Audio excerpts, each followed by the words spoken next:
খাবার খাওয়ার সময় অনেক সময় শিশুদের গলায় আটকে মারা যাওয়ার ঘটনাও ঘটে।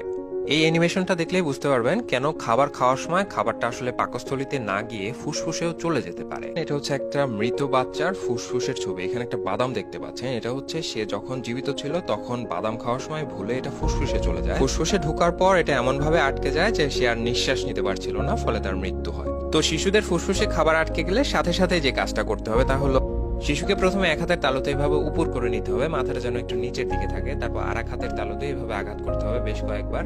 এটাকে বলা হয় ব্যাক ব্লো। এর ফলে ফুসফুস এরিয়াতে ভাইব্রেশন এবং প্রেসারের সৃষ্টি হয়, যার ফলে হচ্ছে ওই এয়ারওয়েতে আটকে যাওয়া জিনিসটা আস্তে আস্তে বের হয়ে আসতে পারবে।